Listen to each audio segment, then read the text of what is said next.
Toda vez que vem, parece que é a primeira vez, né? Uma tremedeira, uma ansiedade. Um negócio que não cura, né, com o tempo. Mas é uma emoção muito grande estar aqui. Todas as vezes que eu vim, né? Primeiramente, eu quero agradecer a todos os presentes que vieram de coração aberto, que vieram com boas energias para que a gente se complete nessa noite de hoje, né?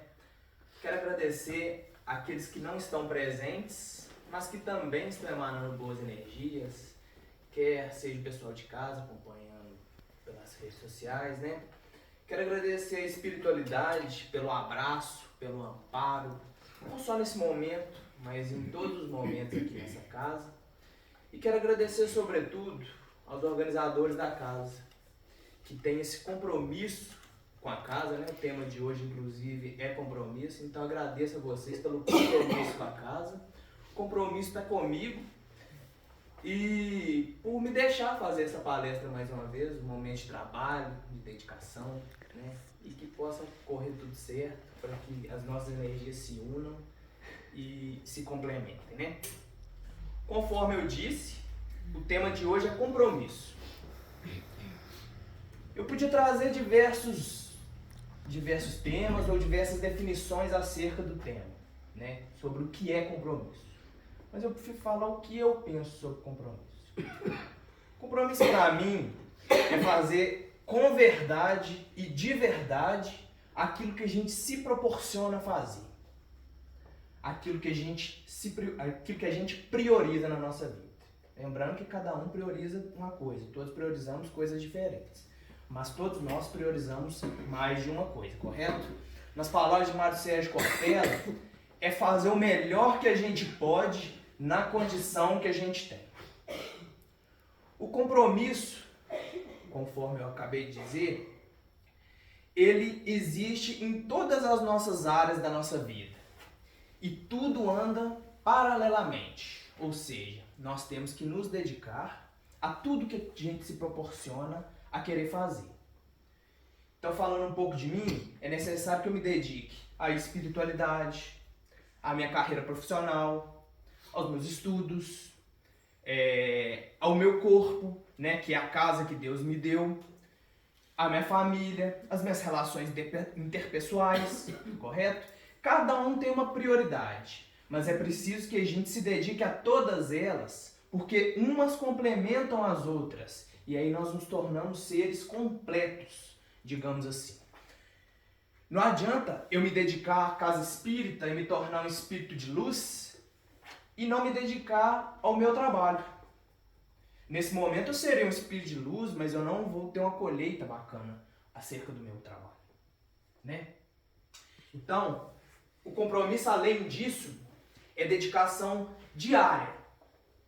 É preciso que a gente entenda o compromisso como algo constante, todos os dias, em todos os momentos. Eu posso vir à casa espírita uma vez ao mês? Posso. Mas eu não vou ter a mesma efetividade do que se eu vier uma vez na semana.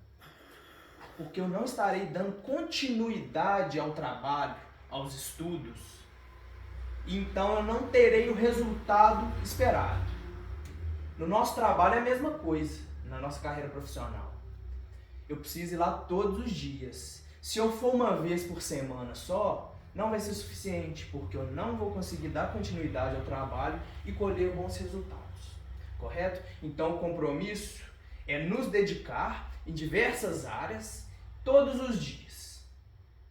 Além disso, é preciso que a gente faça algumas comparações. Por quê? Porque como o compromisso é diário, embora o compromisso seja diário, a gente não nota essa diferença, o resultado todos os dias. De tempos em tempos é preciso que a gente faça essa comparação para entender qual é o resultado. E a partir disso a gente melhore nos aspectos que precisam melhorar e aprimore os aspectos que já estão dando certo. Correto? E como que eu faço essa comparação? Eu faço a comparação com o outro? Não. Fazer a comparação com o outro é abrir a porta da frustração da nossa vida. Vou dar um exemplo. Eu sou advogado, todo mundo sabe. e eu tenho 2 anos de escritório aberto. Existem advogados aqui entre Rios que estão na área há 10, 15, 20 anos. Isso a gente pode estender para todas as profissões, correto? Adianta eu me comparar com o advogado que já está na área há 20 anos, há 15 anos, exercendo aquela função diariamente? Talvez eu tenha um conteúdo, né? Conteúdo material que está até mais fresco. Mas aquela pessoa, ela já tem experiência de muito mais tempo que eu. E ele só tem essa experiência porque ele já viveu o que eu estou vivendo hoje. Então hoje ele colhe o que eu estou plantando, digamos assim. Entendeu? Então, a partir do momento que eu me comparar com ele em questões de experiência, e a gente tende a fazer a comparação na questão financeira também, eu vou me frustrar. Só que eu estou esquecendo que eu estou no caminho. Ele já percorreu parte desse caminho, né? Todos estamos no caminho, na verdade. Mas ele já percorreu esse caminho, né? Ele já calejou os pés e os braços para chegar onde ele chegou, né? Então, a comparação certa não é com o outro. A comparação certa é comigo mesmo. Com o eu do passado, com o eu de 1 ano atrás. Falando em 1 ano atrás, há 1 ano eu vim aqui, fiz uma outra palestra e eu falei exatamente isso que eu estou falando sobre a questão da comparação. Naquele momento, eu me comparava com o Rafael que estava abrindo o escritório. E naquele primeiro ano de advocacia, foi uma crescente constante, né? Então, eu fiz aquela comparação e vi que eu tinha melhorado muito em questões profissionais. Agora, no 2º ano, eu olho para trás e sinto que eu dei uma estagnada. Então, fica um pouco contraditório eu pensar, poxa, eu aumentei em questões de experiência, então era para eu ter evoluído um pouco mais, né? Onde eu errei ou o que eu fiz para acontecer, para que isso tenha acontecido? É importante que a gente entenda o processo exatamente para saber onde a gente precisa melhorar e onde a gente precisa aprimorar. Ano passado foi ano que eu me dediquei à política, né? Foi uma experiência válida na minha vida.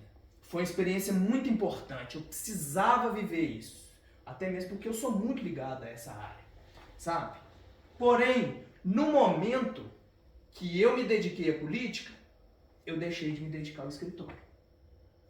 Então, eu colhi frutos da política e tive um aprendizado que vai me ajudar na minha vida pessoal e vai me ajudar, inclusive, na minha vida profissional. Correto? Mas naquele momento, eu deixei de me dedicar ao escritório. É onde eu falo que eu volto no começo da palestra e falo da questão da dedicação paralela em todas as áreas. Naquele momento, eu não me dediquei. Então, eu sei o que aconteceu. Certo? E não adiantava eu querer colher um resultado diferente, porque o meu plantio não foi equivalente à colheita que eu esperava. Correto?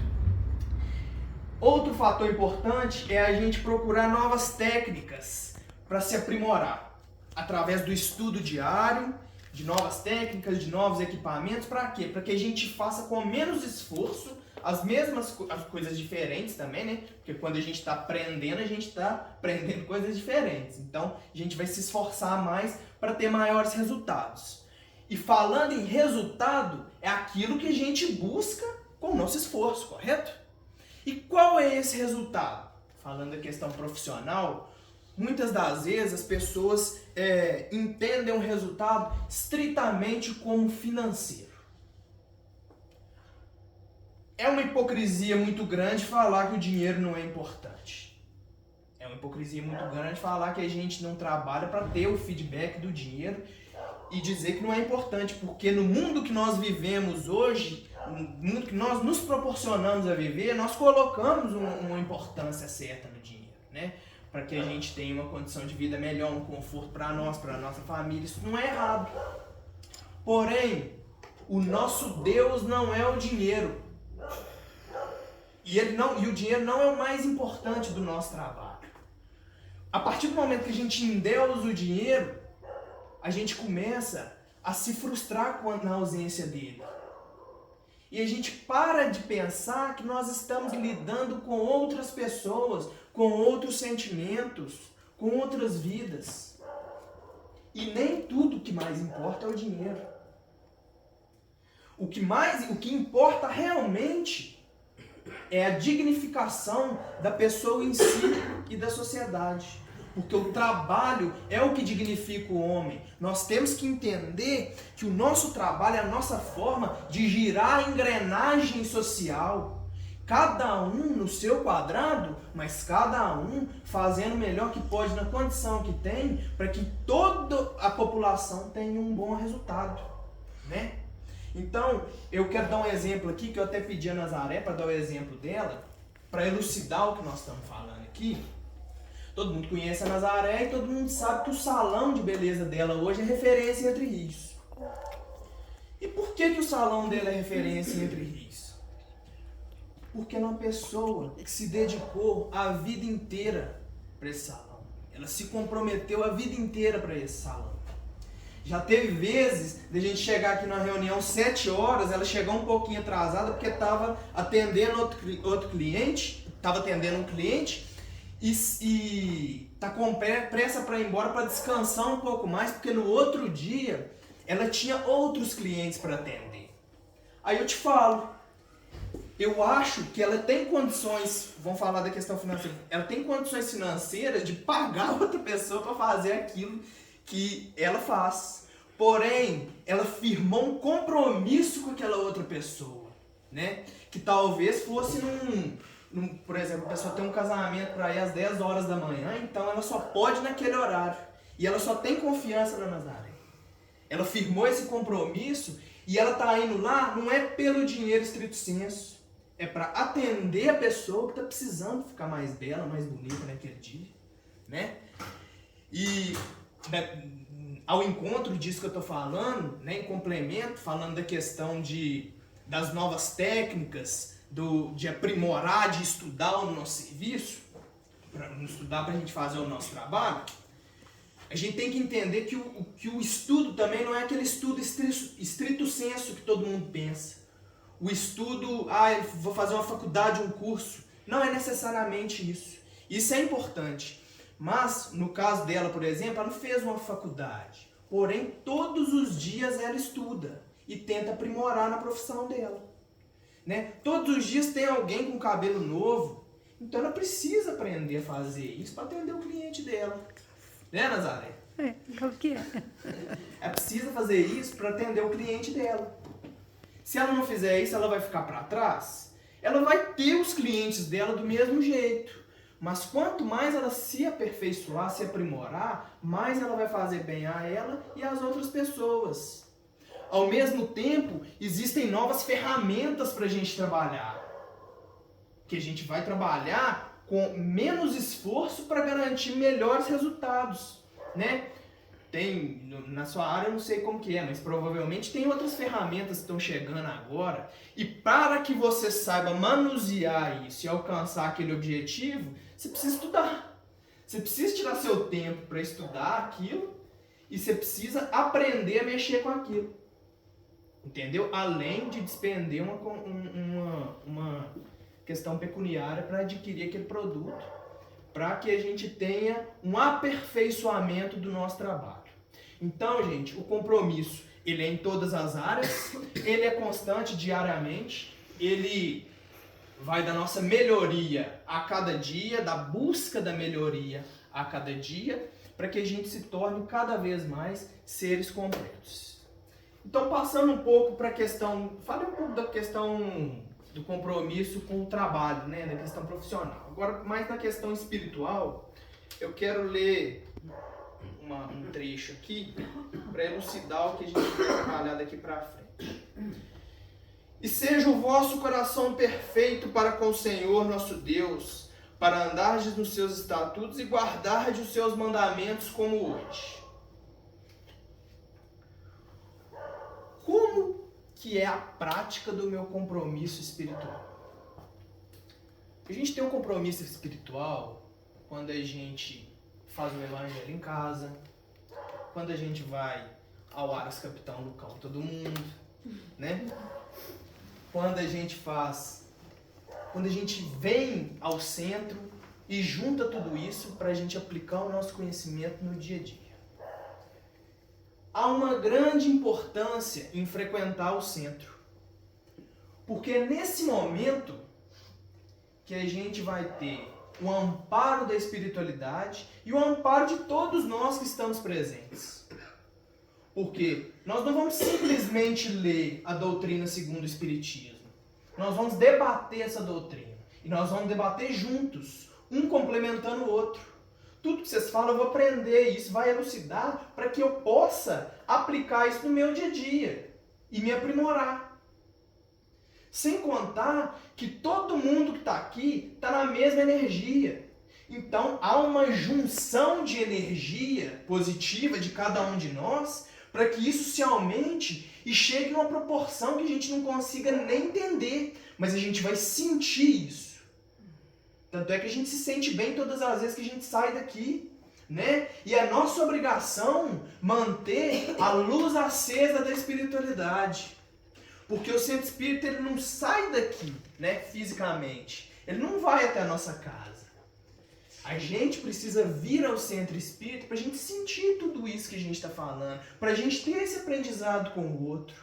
Então, eu não quero dizer que estudar em casa não é importante. Pelo contrário. Mas na hora que a gente tem a oportunidade de vir ao centro, é preciso vir ao centro porque ele é o complemento de tudo isso. Né? Em casa a gente vai estudar, mas a gente não vai ter o aprendizado das outras pessoas, a gente não vai ter a mesma energia. Né? Então, é preciso da junção de tudo isso, mas de ter o compromisso de vir ao centro para sentir essa energia. Que muitas pessoas falam, nossa, como você explica isso? Você vai lá naquele lugar pequenininho e tudo mais, mas só quem vem aqui dentro, né, Juliana? Só quem vem aqui dentro para escutar a Jurema, só quem vem aqui dentro sente essa energia que vai saber falar. Né? Então, nós temos que vir à casa de Francisco, correto? Mas o que é a casa de Francisco?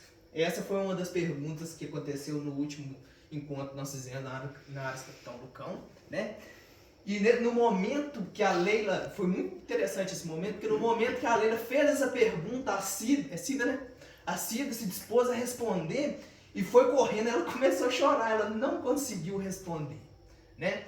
Naquele momento eu pensei até em responder com palavras e tudo mais, e pensei, eu vou falar o seguinte: o Centro Espírita Francisco de Assis, ele é luz.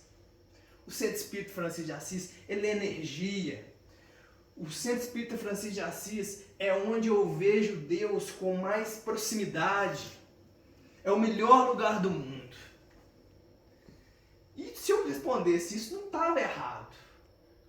Mas ela respondeu com muito mais assertividade do que eu. Sentimento. Porque ela respondeu com sentimento. Ela não respondeu com palavras, né? Serginho, Nazaré já cansado de falar com a gente que a palavra fala, mas o exemplo arrasta. Então aquilo ali, a casa de Francisco é aquilo ali, é um sentimento que ninguém consegue explicar. É para cada um. O melhor lugar do mundo era um abraço. Aconteceu um abraço. E aconteceu um abraço mútuo de duas pessoas que estavam na mesma energia. Que não conseguiram dizer o que é o Centro Francisco de Assis. Mas que expressaram o que é o Centro Francisco de Assis. Né?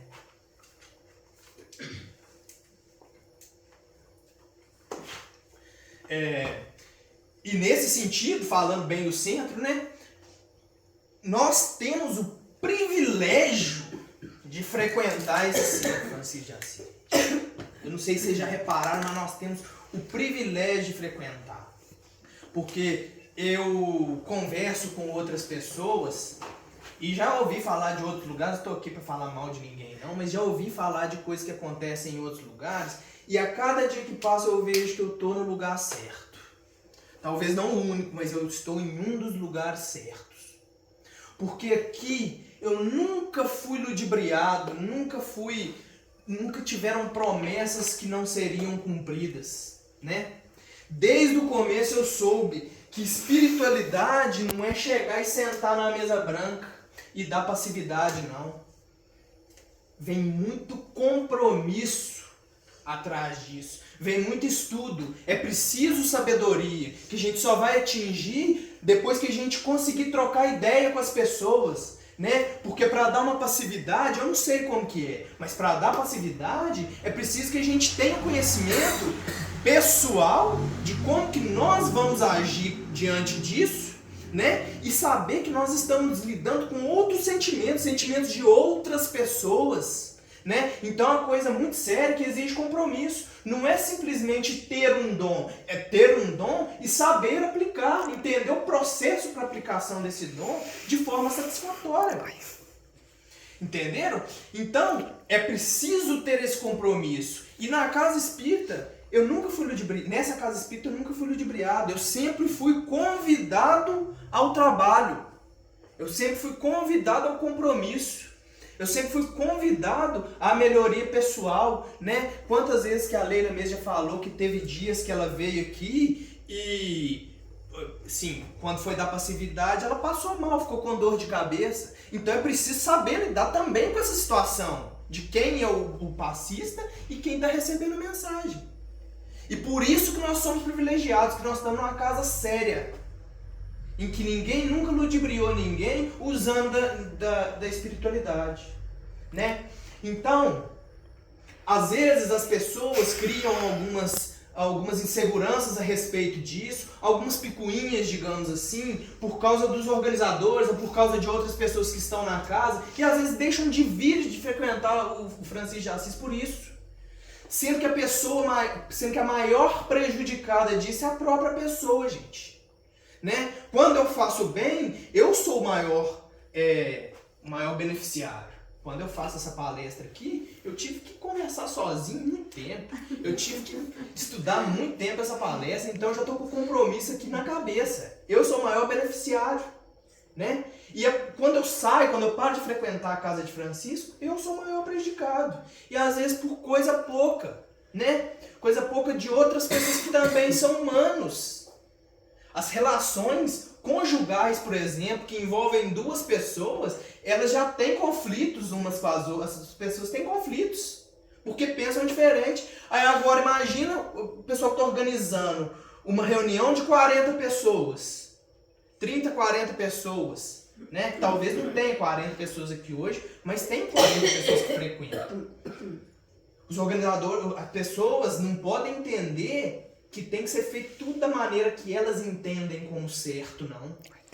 E mesmo que os organizadores errem em determinados momentos, eles erram tentando acertar, tentando fazer o melhor que eles podem na condição que eles têm. Entenderam? Imagina Chico Xavier. É importante, tá, gente? É importante ouvir as outras pessoas, mas a tomada de decisão, né? E às vezes a gente vai magoar as outras pessoas, né? Imagina se Chico Xavier tivesse atento somente ao que as outras pessoas falavam, né? Vamos entender o contexto da vida do Chico Xavier, gente. Chico Xavier foi um espírita que viveu em 1930, 1940, 1920. 1920, 1940, guerra, época de guerra. Nessa época o espiritismo ele era tido como bruxaria. E o que ele fez com a doutrina espírita foi mudar da água para o vinho. Né? Porque hoje as pessoas respeitam muito mais a doutrina espírita, entendem, pelo menos procuram entender muito mais a doutrina espírita a partir do trabalho dele, a partir da obra dele. E naquela época ele não estava preocupado com as outras pessoas. O mundo não era perfeito na época de Chico Xavier, não. Mas ele estava para o trabalho, ele estava para o compromisso. Ele não vinha ao centro espírita uma vez por mês, não. E ele trabalhou para que o espiritismo mudasse da forma com que mudou e para que nós colhêssemos os frutos do plantio dele. Para que nós tenhamos o respeito que nós temos hoje. Aí vem o Rafael, uma vez na semana, na casa espírita, faz uma palestra por ano e fala assim: nossa, eu tô trabalhando demais. Tô trabalhando demais. E olha para um cara desse e fala: não tô trabalhando é nada, né? É o que eu tô falando, não é para comparar com o outro, não é para comparar com um espírito extremo de luz igual Chico Xavier, mas é olhar para trás e ver onde a gente evoluiu, para onde que a gente pode evoluir ainda mais, né? Aí nesse contexto, eu volto a leitura. E seja o vosso coração perfeito para com o Senhor nosso Deus, para andardes nos seus estatutos e guardardes os seus mandamentos como hoje. Na hora que fala para guardardes os seus mandamentos como hoje, não é para você pôr o mandamento no bolso e esquecer ele não, gente. Não é para guardar ele numa gaveta, não. Os mandamentos de Deus, os mandamentos do Espiritismo, é para guardar de dentro de ti, para aplicar isso. Talvez no começo a gente vai ter dificuldade dessa aplicação, mas depois já vai tornar uma coisa tão intrínseca da gente, uma coisa tão nossa, que a gente não vai ter mais dificuldade para aplicar esses mandamentos. Então isso é o chamamento para o compromisso diário. Entendeu? O pessoal me vê como um espírita. Na rua o pessoal me vê como um espírita. O pessoal me vê como um frequentador da casa de Francisco. O pessoal vê em todos nós dessa forma. E como que eu estou mostrando a eles que é a casa de Francisco? Como que eu estou mostrando a eles o que é o Espiritismo? Como que eu estou mostrando quem foi Chico Xavier? Como que eu estou o que eu estou mostrando de Deus para eles? Porque eu sou um espelho de tudo isso. Então eu tenho compromisso de levar o nome da casa de Francisco onde eu for, o nome da espiritualidade, do espiritismo onde eu for. Isso é um compromisso que nós devemos entender que nós temos diariamente, né? E ninguém pode fazer isso por nós, por cada um de nós, mas nós todos juntos, com as nossas energias infladas como um todo, a partir do momento que estamos juntos, nós conseguimos um resultado muito mais eficaz. Correto? E hoje eu venho aqui para agradecer a vocês pelo compromisso que vocês têm com essa casa, a todos que têm, mas principalmente quem está à frente, pelo compromisso que tem essa casa, porque às vezes vocês têm um compromisso comigo que eu não tenho, né? Que eu estou na busca, mas ainda não tenho. Então, é de se agradecer por esse compromisso. E essa exposição de hoje, ela é um chamamento para entender que venha, mas venha de coração aberto, venha com boas energias e vamos aplicar o nosso comprometimento na aplicação da doutrina espírita, seja onde for. Esse é o nosso compromisso. Aqui é o estudo, lá fora é a aplicação, lá é que dói. Lá é que é difícil, aqui é fácil, lá é que é difícil. Mas esse que é o compromisso de todos nós na aplicação da doutrina espírita. Muito obrigado a todos por me ouvir mais uma vez, né? Alguém tem alguma pergunta? Se tiver, o Serginho tá aí, o pessoal responde assim, afiado, né? Espero que não seja para mim essas perguntas. Ai, Rafael, obrigada. É uma expressão antiga, mas ela está atual, quando você fala que a gente tem os vários setores da nossa vida, né? Tem uma expressão que fala que é levar tudo direito. Essa expressão, levar tudo direito, é você conseguir as suas diferentes atuações, as suas diferentes formas de trabalho, emoção, interpessoal, espiritual, quando você consegue caminhar nessas diferentes frentes ao mesmo tempo. Chama levar tudo direito. Interessante. Aí quando você ouvir isso, eu vou lembrar sempre de você falando, gente, levar tudo direito. O mais importante, obviamente, é a espiritualização pessoal, né? Que às vezes se a gente se dedica à espiritualização, é mais fácil que a gente consiga se dedicar a outras coisas, né? Mas é preciso a gente se dedicar a tudo, porque é lá, conforme eu acabei de falar, é lá que a vida acontece, né? É lá que é a prova, né? Nós estamos vivendo um mundo de provas e expiações. Rafael, a doutrina espírita, ela não é uma doutrina de grandes multidões. Porque justamente ela acolhe não só os espíritas, mas acolhe a todos, de todos os credos, né, de todas as religiões. Porque em algum momento as pessoas vêm buscar, né? E aqueles que entendem o compromisso consigo mesmo, aqueles que permanecem, aqueles que ficam. E aí fica esse compromisso, porque na casa espírita ela não é feita de um trabalhador, ela é feita de um conjunto, né? E quando esse conjunto acontece, o trabalho ele é mais eficaz. Porque até o trabalho da casa espírita é para nós, porque sem nós ele já acontece no plano espiritual, né?